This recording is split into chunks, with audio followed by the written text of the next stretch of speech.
Welcome back दोस्तों। आज मैं आपके सामने रिसेंटली रिलीज हुई लव स्टोरी मूवी का एक्सप्लेनेशन लेकर आया हूँ और एक तेलुगु लैंग्वेज मूवी है। ये मूवी हमारे शहर में अभी भी 2 थिएटर्स में चल रही है और यहाँ पर मैं आपको एक बात नोटिफाई कर दूं कि आप जल्द से जल्द इस वीडियो को फौरन देख लीजिए, क्योंकि ये क्या 2 दिन बाद मैं इस वीडियो को प्राइवेट करने वाला हूँ बिकॉज ऑफ प्राइवेसी इश्यू। आप जानते हो ना, मेरे चैनल पर ऑलरेडी 2 स्ट्राइक आ चुके हैं, सो मैं एक और रिस्क लेना नहीं चाहता। दिसंबर में सारे वीडियोस को मैं पब्लिक कर दूंगा। खैर, इस मूवी के डायरेक्टर है शेखर कमुला भाई साहब। अब इन भाई साहब के बारे में क्या बताए। यह भाई साहब रियलिटी बेस्ड मूवीज ही डायरेक्ट करते हैं। मतलब मूवीज में ना कोई मिर्च मसाला होता है, ना कोई हीरोइज्म होता है, बस स्टोरी सिंपल सीधी सादी चलती रहती है। इस मूवी की कहानी भी कुछ इसी तरह की है। इस मूवी का मेन थीम ही यही है, पैसा और कैस्ट। अब मूवी के बारे में बात करें तो मूवी की कहानी बहुत ही अच्छी लगी मुझे। मस्ट वॉचेबल जरूर है। कैसे 2 प्रेमी एक होने की कोशिश करते हैं, ये इस मूवी में दिखाया गया है। तो चलिए बिना टाइम वेस्ट किए feel the movie, feel the love. उससे पहले लुटा दो प्यार, फॉलो इंस्टाग्राम। मूवी की शुरुआत में ही किसी गांव में एक छोटे बच्चे और उसकी माँ को दिखाया जाता है और इन दोनों की बातों से हमें ये बात पता चलती है कि ये लोग लो कैस्ट पीपुल है। शायद इस माँ ने किसी से उधार लिया था, उधार ना चुका पाई, जिसकी वजह से गाँव वाले इस माँ के घर में आकर कुछ सामान को ले जाते हैं। और इसी तरह यहाँ पर हमें ये बात भी पता चलती है कि इन दोनों के पास एक छोटी सी जमीन है और इस माँ ने अपनी जमीन को भी गिरवी पर रख चुकी होती है।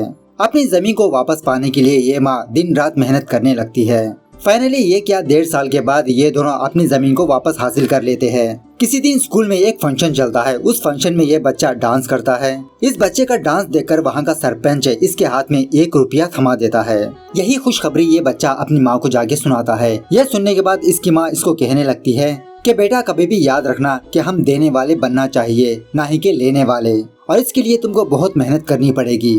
पहले से ही ये गाँव वाले हमको नीची नजरिए से देखते हैं। पैसा है तो सब कुछ है बेटा। उसके बाद सीन फिर से कुछ सालों बाद शिफ्ट होता है, जहाँ पर हमारे हीरो का इंट्रोडक्शन होता है और उसका नाम है रेवंत, जो फिलहाल हैदराबाद में रहकर जुम्बा क्लासेस को चलाते रहता है।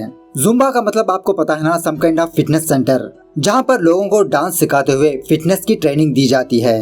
और एक्चुअली रेवंत एक छोटे से मकान में किराएदार की तरह रहते हुए छत पर जुम्बा क्लासेस को चलाते रहता है। रेवंत का ख्वाब होता है कि ये अपना बड़ा वाला जुम्बा सेंटर ओपन करे, जिसके लिए रेवंत और उसके फ्रेंड्स बैंक जाते हैं लोन लेने के लिए। ऑफ कोर्स ये बैंक मैनेजर इसका ससुर तो नहीं, जो इसको ऐसे ही 15 लाख लोन पे दे देगा। वो बैंक मैनेजर रेवंत को कुछ श्योरिटी मांगने लगता है। बैंक से बाहर आने के बाद रेवंत फौरन अपनी माँ को कॉल करता है और यहाँ पर आपको पता चल चुका होगा कि मूवी की स्टार्टिंग में जो माँ बच्चे को दिखाया है ये दोनों वही है। और रेवंत की माँ को अपनी जमीन बहुत प्यारी होती है। वो किसी भी हालत में अपनी जमीन को बेचना नहीं चाहती। जब रेवंत अपनी माँ से अपनी जमीन को बेचने की बात करता है तो रेवंत की माँ बहुत गुस्सा होने लगती है, रेवंत को डांटने लगती है। जब रेवंत वापस अपने रूम आता है, यहाँ पर इसको एक बंदा नजर आता है और इस बंदे का नाम होता है सन्नी। सन्नी रेवंत से कहने लगता है कि भाई मैं भी आपके जुम्बा सेंटर में ज्वाइन होना चाहता हूँ। मुझे सैलरी वगैरह कुछ नहीं चाहिए, जो आप बोलोगे मैं वही करूँगा। लेकिन रेवंत को अच्छी तरह से पता होता है कि सन्नी यहाँ पर क्यों आया है, क्योंकि रेवंत के जुम्बा सेंटर में गीता नाम की एक लड़की भी आती रहती है। सन्नी इसी से प्यार करता है, इसी के लिए आना चाहता है, गीता से मिलने के लिए। सो रेवंत सन्नी को डांट के वहाँ से भेज देता है। खैर, दूसरे सीन में हमारी हीरोइन का इंट्रोडक्शन होता है और इसका नाम है मोनिका, जो फिलहाल अपने गाँव से शहर हैदराबाद आती है। और एक्चुअली हैदराबाद में मोनिका की एक फ्रेंड रहती है और वो भी रेवंत के घर के बगल में। तभी पहली बार रेवंत मोनिका को देखता है। अब मोनिका के बारे में बात करें तो मोनिका बीटेक कंप्लीट कर चुकी होती है और ये जॉब सर्चिंग के लिए शहर आती है। इसके घर वालों ने इसको 1 महीने का टाइम दिया है जॉब हासिल करने का। अगर इसने 1 महीने के अंदर जॉब हासिल नहीं किया तो इसकी शादी पक्की। और इसी तरह इसी शहर में किसी कंपनी में इसकी एक और फ्रेंड काम करती है और उस बंदी ने मोनिका को क्वेश्चन पेपर लीक किया हुआ रहता है जॉब हासिल करने के लिए। मोनिका की जो रूममेट होती है वो भी रेवंत की जुम्बा सेंटर में क्लासेस लेती रहती है। तभी पहली बार मोनिका रेवंत को देखती है। उसके बाद मोनिका अपने फ्रेंड के कंपनी में जाती है इंटरव्यू देने के लिए और यह पागल लड़की सारे के सारे आंसर्स करेक्ट लिख देती है, क्योंकि इसको ऑलरेडी पता होता है। मोनिका का जबरदस्त टैलेंट देखकर इस कंपनी का मैनेजर इसको अपनी कैबिन में बुलाता है इंटरव्यू लेने के लिए और मोनिका को जावा प्रोग्राम सॉल्व करने के लिए कहता है। और इसी तरह कंपनी वाले मोनिका को काफी सारे सवालात पूछने लगते हैं। यहाँ का माहौल और इनके सवालात सुनने के बाद मोनिका को चक्कर आने लगते हैं। बेचारी चक्कर खा के गिर जाती है। इस तरह से मोनिका का पहला जॉब अटेम्प्ट फेल हो जाता है और जब मोनिका वापस अपने रूम आती है तो मोनिका अपने रूम के बाहर अपने चाचा नरसिम्हम को देखती है, जो मोनिका का इंतजार करते रहता है। और यहाँ पर मैं आपको ये बात बता दूं कि मोनिका अपने चाचा को बिल्कुल भी पसंद नहीं करती और उसी तरह उससे बहुत डरती रहती है। नरसिम्हम से बचने के लिए मोनिका कहीं पर जाके छुप जाती है और अपनी फ्रेंड को कॉल करके इंटरव्यू के सारे बारे में और उसी तरह अपने चाचा के बारे में बताने लगती है। और इसी बातों ही बातों में मोनिका रेवंत के घर में आ जाती है। मोनिका को देखकर रेवंत ये समझने लगता है कि शायद मोनिका इसके जुम्बा सेंटर में ज्वाइन होने के लिए आई है। मोनिका अपने चाचा से बचने के लिए रेवंत के रूम में बैठ जाती है। रेवंत मोनिका को अपने जुम्बा क्लासेस के बारे में बताने लगता है कि मॉर्निंग और इवनिंग बैच है, ब्ला ब्ला ब्ला। सारा भाषण सुनने के बाद मोनिका रेवंत से एक ही सवाल पूछने लगती है कि ये जुम्बा का मतलब क्या है। उसके बाद मोनिका रेवंत की बकबक सुनने के बाद पार्क में जाके बैठ जाती है। वही पार्क में एक लड़का बैठा होता है। वो मोनिका को देखकर मोनिका के पास आता है और मोनिका को प्रोस्टिट्यूट समझने लगता है। तभी वहाँ पर रेवंत आकर इस लड़के को डांटने लगता है कि अगर कोई लड़की अकेली बैठी है क्या तुम उसे प्रोस्टिट्यूट समझोगे? पता नहीं उस लड़की को कौन सी प्रॉब्लम होगी। उसके बाद रेवंत मोनिका के पास आकर फिर से अपनी जुम्बा सेंटर में ज्वाइन होने के लिए कहता है। मोनिका कहने लगती है कि मेरे पास पैसे नहीं है। यह सुनने के बाद रेवंत मोनिका को एक ऑफर देने लगता है कि तुम मेरे जुम्बा सेंटर के पॉम्पलेट्स लोगों में बांट दो, हर एक पॉम्पलेट का 5 रुपए दूंगा। इस तरह से जब रेवंत मोनिका से बात कर रहा होता है उसी वक्त मोनिका का चाचा बार बार मोनिका को कॉल करते रहता है, जिसकी वजह से मोनिका बहुत इरिटेट होती है और वो फौरन अपनी सीट से उठकर रेवंत को डांटने लगती है। क्या आप पागलों जैसी बात कर रहे हो? मैंने बीटेक करी है और मैं एक सॉफ्टवेयर कंपनी में जॉब करने वाली हूँ। हमारे गांव में हमारे काफी सारी जमीनें हैं और तुम मुझे पॉम्पलेट बांटने के लिए कहते हो? रेवंत को भी बहुत गुस्सा आता है और वो उल्टा मोनिका से सवाल करने लगता है, अगर तुमने बीटेक की है तो जॉब कहाँ पर है? तुमसे ना हो पाएगा। खैर शाम होने के बाद मोनिका अपनी माँ को कॉल करती है ये पूछने के लिए कि इसका चाचा इसको देखने के लिए क्यों आया है। और इसी तरह यहाँ पर हमें कुछ बातें पता चलती है कि नरसिम्हम ने अपने भाई को मतलब मोनिका के फादर को धोखा देके इनकी जमीन हड़प ली है, क्योंकि मोनिका का फादर एक शराबी है और मोनिका की फैमिली को महीने का खर्चा नरसिम्हम ही देता है। खैर सुबह होने के बाद मोनिका रेवंत के पास जाती है और उससे सॉरी कहकर उससे रिक्वेस्ट करने लगती है कि मैं तुम्हारे जुम्बा सेंटर के पॉम्पलेट्स को लोगों में बांटूंगी। उस वक्त ऑफकोर्स रेवंत मोनिका से गुस्सा होता है और कल जो मोनिका ने कहा था वही बातें रेवंत फिर से दोहराने लगता है और मोनिका से कहने लगता है कि तुमसे ना हो पाएगा। रेवंत की बातें सुनने के बाद मोनिका को गुस्सा आता है और वहाँ से जाने लगती है। बाद में रेवंत फील होकर वापस फिर से मोनिका के पास जाता है और उसे सॉरी कहकर कुछ पॉम्पलेट्स और कुछ पैसे देता है। थोड़ी देर बाद रेवंत को उसी रास्ते पर कुछ काम होता है। रेवंत उस पार्क जाता है ये देखने के लिए कि वो लड़की मतलब मोनिका इसके पॉम्पलेट्स बांटी है या नहीं। पार्क में जाने के बाद रेवंत ये देखता है कि इसकी जुम्बा सेंटर के पॉम्पलेट्स किसी फल्ली बेचने वाले के पास है। मतलब मोनिका ने उन पॉम्पलेट्स को लोगों में ना बांटकर किसी फल्ली बेचने वाले को दे दिया। यह देखकर रेवंत अपने पॉम्पलेट्स अपने साथ ले जाता है। शाम होने के बाद जब मोनिका छत पर आती है तो रेवंत मोनिका को डांटने लगता है, मैंने कहा था ना कि तुमसे ना हो पाएगा, तुम्हारी वजह से मेरे पैसे और पॉम्पलेट्स दोनों वेस्ट हो गए। दूसरे दिन मोनिका अपने एक और फ्रेंड से मुलाकात करने के लिए किसी कंपनी में जाती है। ये बंदा भी एक बड़ी वाली कंपनी में काम करते रहता है। मोनिका की हालत समझकर ये बंदा भी मोनिका से यही कहने लगता है कि तुमसे ना हो पाएगा। जब कभी भी तुम टेंस होती हो तो तुम्हें चक्कर आ जाते हैं। इस हालत में मैं तुमको रेफर कहाँ से करूँ? बेचारी मोनिका मायूस होकर वापस अपने रूम आती है। वो रेवंत की बातें याद करते हुए छत पर आकर एक जबरदस्त डांस करती है और ये सीन भी गजब लगा। मतलब एक तरफ बारिश और दूसरी तरफ साई पल्लवी का डांस, जैसा लगता हो कि मोरनी बारिश में नाच रही हो। खैर दूसरे दिन मोनिका को घर से बाहर जाता हुआ देखकर रेवंत मोनिका के पास आकर उससे रिक्वेस्ट करने लगता है, वाह कल क्या डांस किया तुमने, प्लीज तुम मेरे जुम्बा सेंटर में ज्वाइन हो जाओ, हम दोनों पार्टनरशिप कर लेंगे, धूम मचाएंगे। मोनिका रेवंत से झूठ बताने लगती है कि मुझे जॉब आ चुकी है। ऐसा कहते हुए मोनिका मेट्रो स्टेशन जाती है। रेवंत मोनिका को फॉलो करने लगता है। मेट्रो स्टेशन में आने के बाद मोनिका बहुत देर तक वहीं पर बैठी रहती है और जब लंच का वक्त आता है मोनिका अपने बैग से लंच निकालकर वो खाने लगती है और शाम होने के बाद वो वापस अपने घर जाने लगती है। मोनिका को देखने के बाद रेवंत मोनिका से कहने लगता है, वाह क्या जबरदस्त जॉब है तुम्हारी, इसी जॉब के बारे में बात कर रही हो क्या तुम? खैर तभी वहाँ पर फिर से सन्नी आता है और रेवंत से रिक्वेस्ट करने लगता है कि ये जुम्बा सेंटर में ज्वाइन होगा।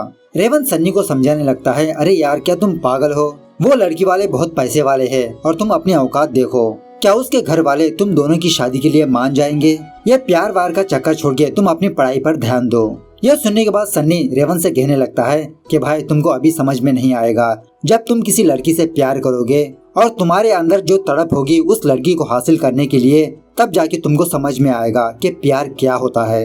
इस तरफ मोनिका अपनी फ्रेंड से रेवंत का ऑफर के बारे में बताने लगती है।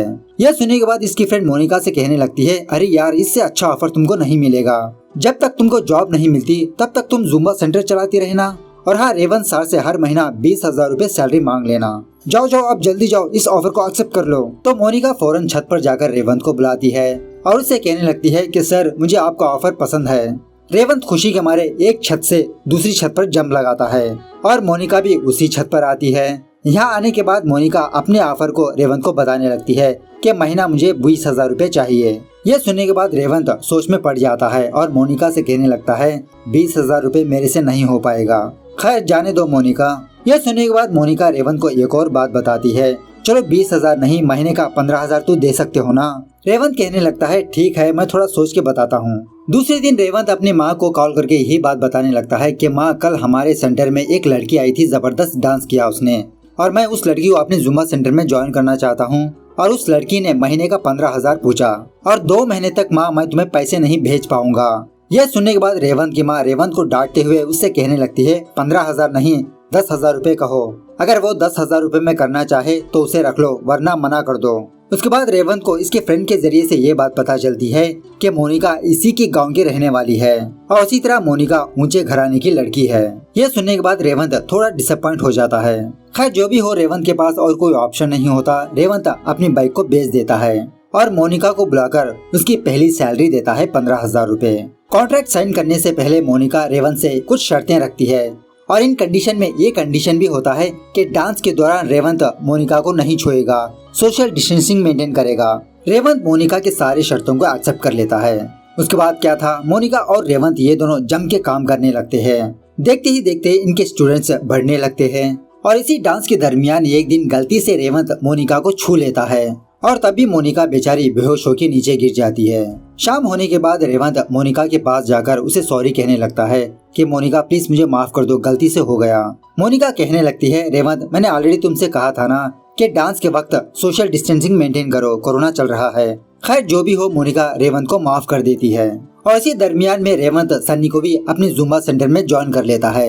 हर रोज सन्नी और गीता ये दोनों रेवंत के जुम्बा सेंटर में मुलाकात करते रहते हैं। देखते ही देखते इनके जुम्बा सेंटर में और कुछ लोग जुड़ने लगते हैं, जिसकी वजह से रेवंत और मोनिका ये दोनों अपनी नई प्लेस की तलाश में लग जाते हैं। एक दिन मोनिका अपने दोस्तों को पब ले जाती है पार्टी शार्टी देने के लिए। रेवंत को अकेला देखकर मोनिका का वो फ्रेंड रेवंत को भड़काने लगता है कि रेवंत, तुमने मोनिका के भरोसे पर एक नई प्लेस को खरीदने का सोचा।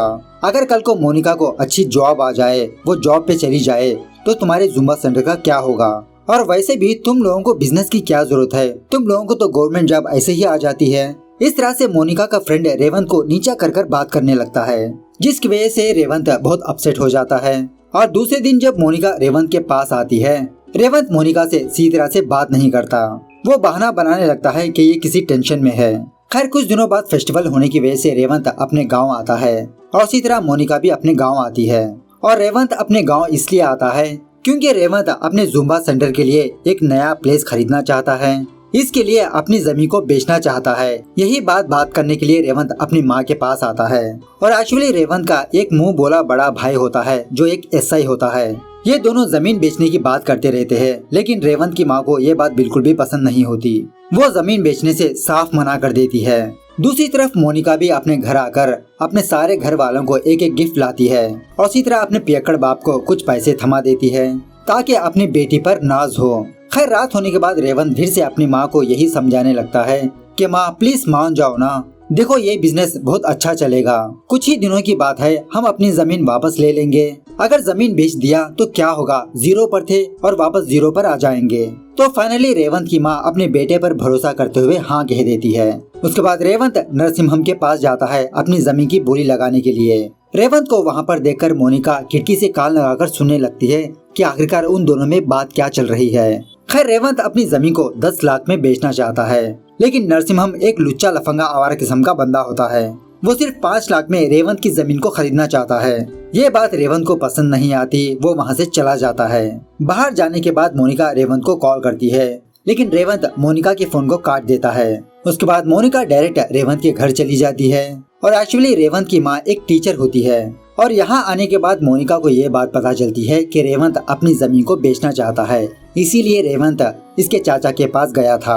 उसके बाद मोनिका वापस अपने चाचा के पास जाकर अपने प्रॉपर्टी में से 1 लाख रुपए हिस्सा मांगती है, ये बहाना बनाकर कि इसे किसी कंपनी में ट्रेनिंग पर जाना है। यह सुनने के बाद नरसिम्हम को बहुत गुस्सा आता है।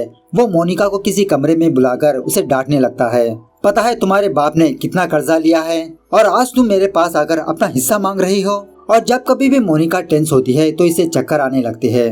अपने चाचा की बात सुनने के बाद फिर से मोनिका को चक्कर आने लगते हैं। बेचारी अनकॉन्शियस हो जाती है। उसी वक्त मोनिका वापस अपने घर आकर अपने कुछ गहनों को बैग में रख लेती है और फेस्टिवल से पहले अपने माँ बाप को टाटा बाय बाय कहकर शहर चली जाती है। जब मोनिका की बस किसी ढाबे पर रुकती है तभी वहाँ पर रेवंत आता है अपनी बाइक लेकर। ये दोनों जब वहाँ पर खाना खा रहे होते हैं, मोनिका अपने गहने निकालकर रेवंत को देती है। इसे बेचकर कुछ पैसे हासिल करने के लिए कहती है ताकि नई प्लेस को खरीदने में कुछ हेल्प हो जाए। पहले तो रेवंत मना कर देता है, बाद में मोनिका से कहने लगता है फिलहाल तो तुम्हारे पास रखो, जब जरूरत पड़ेगी मैं ले लूंगा।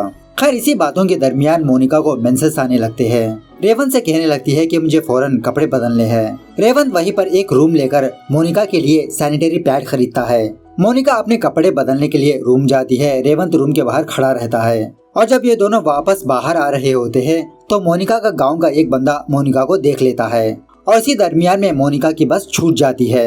रेवंत मोनिका से अपने बाइक पर बैठने के लिए कहता है। मोनिका रेवंत से कहने लगती है सॉरी यार, मैं तुम्हारे बाइक पर नहीं बैठ सकती, मुझे बाइक से बहुत डर लगता है और इसी तरह जब कोई मुझे छूता है तो मुझे चक्कर आने लगते हैं। मैं नेक्स्ट बस का वेट कर लूंगी। सो रेवंत भी मोनिका के साथ वहीं पर बैठ जाता है। बहुत देर बाद एक बस आती है। रेवंत मोनिका को उस बस में बिठाता है और इसी तरह रेवंत मोनिका की बस को फॉलो करने लगता है। सुबह होने के बाद जिस बंदे ने मोनिका को रूम के बाहर देखा था वो बंदा नरसिम्हम के पास आकर मोनिका के बारे में बताने लगता है कि रात के 10 बजे मोनिका किसी रूम में गई थी। सो नरसिम्हम एक एसआई को उस होटल भेजता है सच्चाई पता करने के लिए और वो एसआई और कोई नहीं रेवंत का मुंह बोला बड़ा भाई होता है। सीसीटीवी फुटेज चेक करने पर उस एसआई को रेवंत दिख जाता है। ये देखकर इसके तो होश उड़ जाते हैं और अपने भाई को बचाने के लिए वो एसआई उस सारे फुटेज को डिलीट कर देता है और उसी तरह उस रजिस्टर के पेज को भी फाड़ देता है। उसके बाद वो एसआई नरसिम्हम के पास आकर कहने लगता है कि मोनिका तो उस होटल गई ही नहीं सर, शायद आपको गलत इन्फॉर्मेशन मिली होगी। मतलब उस गांव में नरसिम्हम की अच्छी खासी बात चलती है, इसकी पहुंच बहुत बड़ों तक होती है। खैर उसके बाद वो एसआई रेवंत के पास आकर रेवंत को डांटने लगता है कि कल रात वो लड़की तुम्हारे साथ क्या कर रही थी। तभी वहाँ पर मोनिका आती है। मोनिका को देखकर इस एसआई के तो होश ही उड़ जाते हैं। तब जाके रेवंत इस एसआई को असली बात बताता है कि मोनिका भी इसी की जुम्बा सेंटर में काम करती है।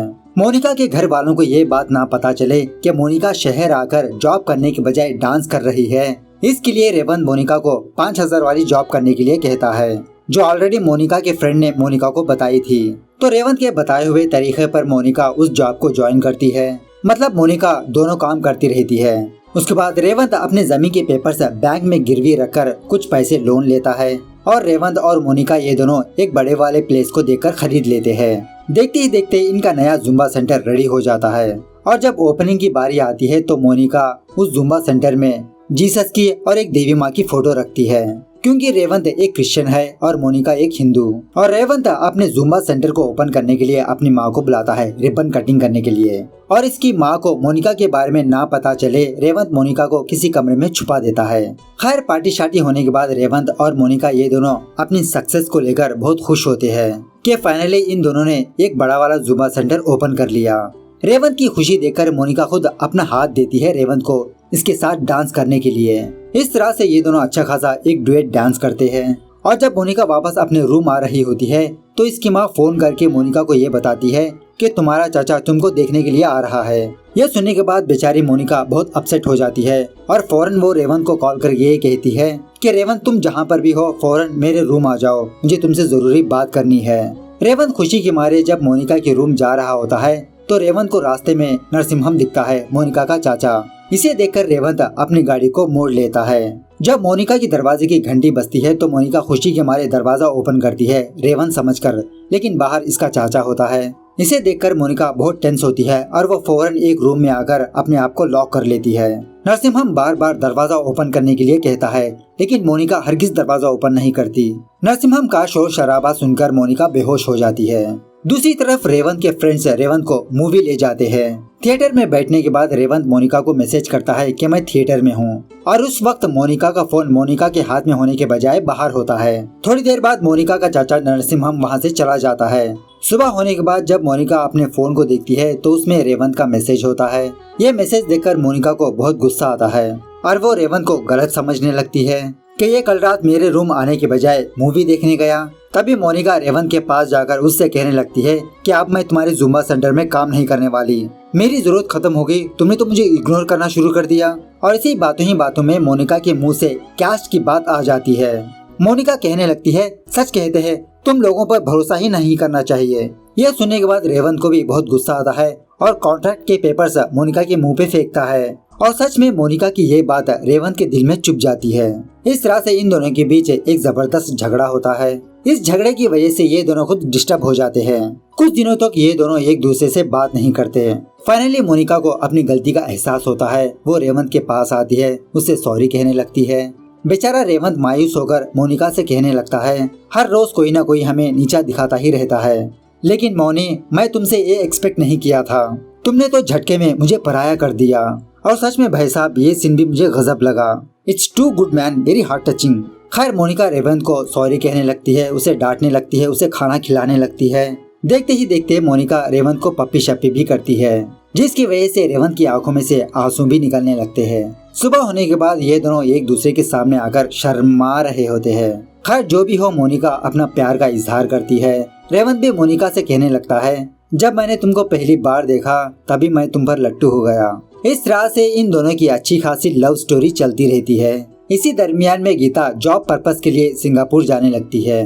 सन्नी गीता को सेंड ऑफ देने के लिए एयरपोर्ट जाता है, रेवंत को टाटा बाय बाय कहकर। उसी रात रेवंत को पुलिस स्टेशन से ये मैसेज आता है कि किसी हाईवे पर सन्नी का एक्सीडेंट हो चुका है और सन्नी मर चुका है। उसके बाद रेवंत और सन्नी की फैमिली सन्नी की डेड बॉडी को हासिल करने के लिए पोस्टमार्टम जाते हैं। वहां जाने के बाद रेवंत को ये बात पता चलती है कि एक्चुअली सन्नी का एक्सीडेंट नहीं बल्कि सन्नी का मर्डर हुआ है, क्योंकि सन्नी एक हाई क्लास लड़की से प्यार करता था और गीता के घर वाले सन्नी को मार दिया। सन्नी के बारे में जानकर रेवंत और मोनिका ये दोनों बहुत अपसेट होते हैं। और तभी रेवंत का एक फ्रेंड रेवंत को ये मैसेज करता है कि गीता ने सुसाइड कर लिया। यह चीज इन दोनों को और तोड़ देती है। रेवंत डिसाइड होता है कि ये मोनिका की बात अपनी माँ को बताएगा। उसी तरह रेवंत अपनी माँ के पास जाकर अपनी लव स्टोरी बताता है। यह सुनने के बाद रेवंत की माँ रेवंत को बहुत डांटने लगती है और फाइनली रेवंत की माँ रेवंत से एक शर्त रखती है कि रेवंत की माँ 10,000 की साड़ी पहनकर मोनिका के घर जाएगी। अगर मोनिका के घर वालों ने रेवंत की माँ को नई साड़ी दी तो ये इस रिश्ते के लिए राजी है। तो इसी तरह से दूसरे दिन रेवंत अपनी माँ को लेकर मोनिका के घर जाता है। इन दोनों को अपने घर पर देखकर मोनिका की माँ रेवंत को और उसकी माँ को अपने पुराने कपड़े देती है, क्योंकि गांव में यही होता है। ये देखकर बेचारे रेवंत बहुत अपसेट होता है और बिना कपड़े लिए वो अपनी माँ को लेकर वापस आ जाता है। खैर उसके बाद रेवंत और मोनिका ये दोनों उस एसआई के पास जाते हैं उससे हेल्प मांगने के लिए, लेकिन वो एसआई इन दोनों की मदद करने से मना कर देता है, क्योंकि अगर मोनिका के बाद नरसिम्हम को पता चली तो नरसिम्हम रेवंत को और उसकी माँ को मरवा देगा। ये सुनने के बाद रेवंत और मोनिका ये दोनों बेचारे मायूस होकर वापस अपने रूम आते हैं। इन दोनों की हालत को समझकर वो एसआई दोबारा इन दोनों के पास जाता है और इन दोनों को एक जबरदस्त प्लान बताता है। वो कहने लगता है, अगर तुम दोनों ने शादी कर ली तो नरसिम्हम किसी भी तरह करके तुम दोनों को मार देगा, इसीलिए तुम दोनों को एक नाटक करना होगा, मरने का नाटक। यहाँ से मोनिका वापस अपने घर चली जाएगी। 6 महीने बाद मोनिका एक सुसाइड लेटर लिखकर एक नदी में कूद के मर जाएगी। डेड बॉडी ना मिलने की वजह से नरसिम्हम और उसके फैमिली मेंबर्स चुप हो जाएंगे और 6 महीने तक रेवंत तुम दुबई चले जाना, वहाँ पर कुछ जॉब वगैरह कर लेना, कुछ पैसे जमा कर लेना, उसके बाद क्या करना है मैं तुम लोगों को बताऊंगा। तो प्लान के मुताबिक रेवंत और मोनिका ये दोनों अपने नए नाम से एक नया आधार कार्ड बनवाते हैं और कुछ डॉक्यूमेंट्स की मदद से अपना नया पासपोर्ट बनवाते हैं और उसी तरह किसी को शक ना हो ये दोनों अपने अपने फोन को फेंक देते हैं। कुछ दिनों बाद मोनिका वापस अपने गांव आ जाती है।